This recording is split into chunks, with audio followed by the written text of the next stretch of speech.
छोटा सा वीडियो बहुत ज्यादा वायरल हो रहा है।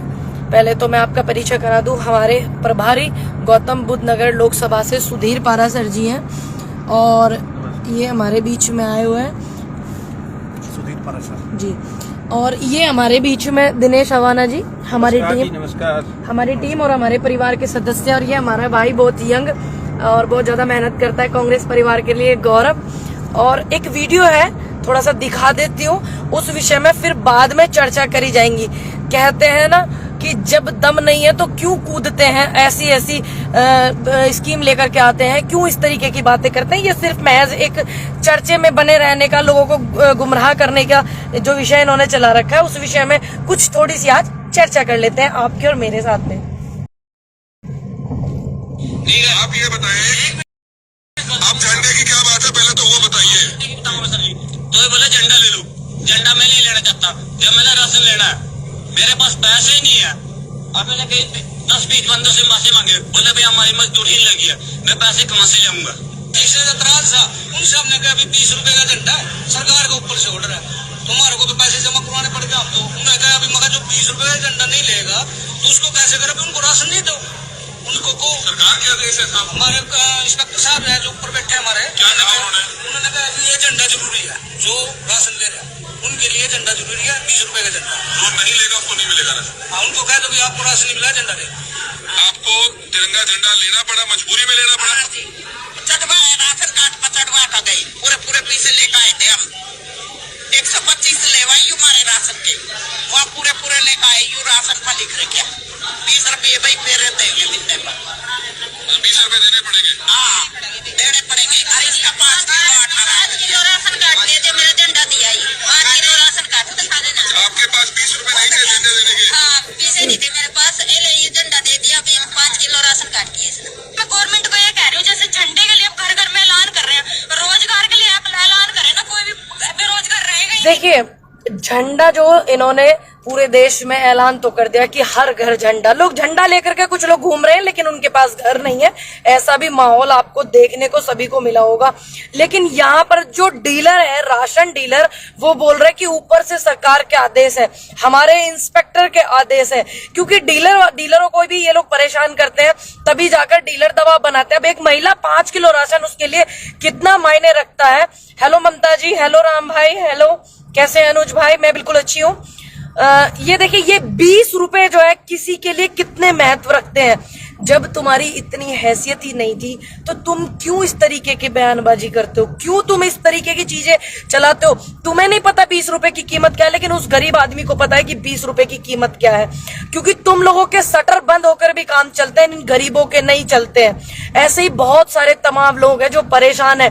बिल्कुल वो लास्ट में जो गुड़िया बोल रही थी, सही बोल रही थी, बेरोजगारी का भी अभियान चला देना। हम ये नहीं कहते कि आप इसका मत चलाइए, लेकिन जो सरकारी कर्मचारी हैं, इसमें रेलवे के कर्मचारी हैं, उनके भी खाते से 35-35 रुपए कटेंगे, तब जाकर के ये झंडे का जो अभियान चला रहे हैं इनका सफल हो पाएगा। बस इतनी ही देशभक्ति थी क्या आपके उसमें मोदी जी? क्या इतने ही देशभक्त थे आप कि आप जनता को झंडा तिरंगा तक भी नहीं मुहैया करा सकते हैं? बस इतनी सस्ती लोकप्रियता देश के प्रधानमंत्री जी को शोभा नहीं देती। मेरी आपसे रिक्वेस्ट है, आप सस्ती लोकप्रियता के चक्कर में चीजें खराब कर रहे हैं, लोगों को परेशान कर रहे हैं। कितने सारे जो डीलर हैं वो सभी जनता को परेशान कर रहे हैं, क्योंकि उनकी मजबूरी है, क्योंकि आप लोगों ने बोला है, ऊपर आदेश दिए हैं, आपने डीलर की बात भी सुनी। और दूसरी बात, अगर आप राम मनोहर लोहिया जी कह करके गए थे कि जब सड़कों पर शोर शराबा ना हो तो मान लेना कि संसद जो है वो बेलगाम हो जाएंगी, तो कहीं ऐसी ही चीजें हो रही हैं। तो इसलिए सड़कों पर आकर के आवाज उठाइए। और वैसे भी इनकी जो बिहार में जो बिहार के नीतीश कुमार जी हैं, उनको अच्छे से समझ आ गया, देर आए दुरुस्त आए, लेकिन आए तो सही। ये काम उन्हें बहुत पहले कर लेना चाहिए था। इनका पतन होना शुरू हो गया। और सबसे ज्यादा खूबसूरती से जो पूरे भारत में सबसे ज्यादा जो आजादी का महोत्सव मना रहा है वो बिहार राज्य है, जो सबसे ज्यादा मना रहा है। पूरा देश मना रहा है, लेकिन उनको आजादी मिली है आरएसएस वालों से, संघ वालों से, और मुक्त हो गए हैं वो भारतीय जनता पार्टी से। वहां की ये विचार सबसे पहले उनके दिमाग में काफी समय पहले आ जाना चाहिए था, लेकिन उनके दिमाग में लेट आया। खैर कोई बात नहीं, समझ तो आई। धीरे धीरे तमाम नेताओं को समझ आएगी, धीरे धीरे सब। पंडित जी बिहार आइए। बिल्कुल, मैं बहुत जल्दी आऊंगी बिहार में, और जरूर आऊंगी बिहार। तो बिहार का जो माहौल है, जो इतनी दूर से पूरे तमाम देश के कोने कोने में बिहार का जो व्यक्ति है वो काम करता, अगर इन्होंने बिहार को इतना डेवलप किया होता तो शायद इतनी दूर अपने घर परिवार को छोड़ करके वो लोग नहीं आते। तो सस्ती लोकप्रियता लेने के चक्कर में ना पड़े, मोदी जी से अनुरोध है, शोभा नहीं देती है आपको ये सब बातें। दूसरी बात, बिहार जो सरकार गिरी है इनकी, क्योंकि अब धीरे धीरे नेताओं ने भी समझना चालू किया, जनता को ये मूर्ख बना रहे हैं, इस तरीके से ही इन चीजों से निपटा जाएगा, क्योंकि हमारा निपटना बहुत जरूरी है। इनकी कठोरता, इनकी जो कठिनाइयां जनता को देते हैं, बेरोजगारी जो देते हैं, इन सब चीजों से हमारा लड़ना बहुत ज्यादा जरूरी है। तो वीडियो को खूब ज्यादा आप शेयर कीजिएगा, और मुझे इंस्टाग्राम पर फॉलो करना ना भूलिएगा, PANDITPOONM609 नॉन स्पेस, और मुझे ट्विटर पर भी फॉलो कीजिएगा, पूनम पंडित IND के नाम से। मुझे अपना सपोर्ट और आशीर्वाद ऐसे ही बनाए रखिएगा, और जब जिंदा है तो हम महसूस भी कराएंगे हमेशा की जिंदा है, हम आवाज भी उठाएंगे। विपक्ष का काम होता है जनता की आवाज उठाने का, और इनकी सरकार जो वहां पर गिर गई, ये ज्यादा कुछ लोग गिर गए थे, तो जैसे को तैसा, जैसा बोया है वैसे ही काटने को इनको मिलेगा। बहुत पहले वहां सरकार गिर जानी चाहिए थी। अब इनका वक्त आ गया कि सत्ता से इनको बाहर उखाड़ने का काम जनता भी करेगी, और तमाम वो नेता भी करेंगे जो जनता के लिए काम भी करना चाहते हैं, लेकिन ये दबाव बना करके रखते हैं। 2 गुजराती खरीद रहे हैं, 2 बेच रहे हैं, सिर्फ उस सिस्टम को ये फॉलो करते हैं। अगर आप और हम एक हैं, एकत्रित रहेंगे तो सारी चीजें बेहतर होंगी। अर्जुन सिंह गहलोत, जय श्री कृष्णा भाई। विमल हेलो जी, हरिओम गुजर हेलो, कैसे हैं आप? बढ़िया है। थोड़ा बोलना भी स्टार्ट कीजिए। अंधभक्ति इस कदर, एक दिल है और एक दिमाग है।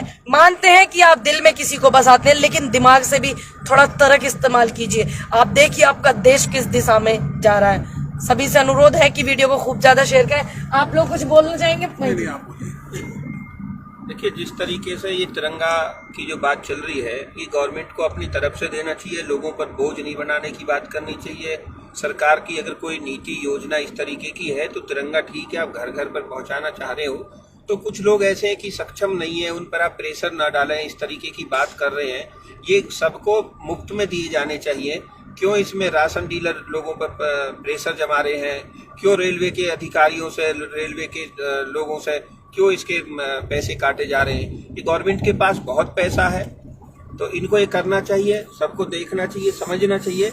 इस तरीके से लोगों को परेशान ना किया जाए। और अभी मैं देख रहा था, एक बच्ची ने जो बोला है कि एक मुहिम बेरोजगारी के लिए भी चलाना चाहिए, एक मुहिम जो अत्याचार देश में महिलाओं पर हो रहे हैं उनके लिए भी चलाना चाहिए, एक मुहिम जो लोग यहाँ नौजवान हैं उनको शिक्षा नहीं, रोजगार नहीं दिए जा रहे उनको भी चलानी चाहिए, एक मुहिम जो बच्चे पढ़ना चाहते हैं उनको शिक्षा नहीं मिल रही है उनके लिए भी चलानी चाहिए, एक मुहिम जो अग्निपथ की योजना है उसके लिए भी चलानी चाहिए। इस देश के विकास के लिए आप कितनी मुहिम चलाओगे? अगर गवर्नमेंट लोगों को रोजगार देगी, अच्छे नए नए अवसर देगी, अच्छे उपचार देगी, अच्छी शिक्षा देगी, तो लोग अपने आप ही खुशहाल होते चले जाएंगे।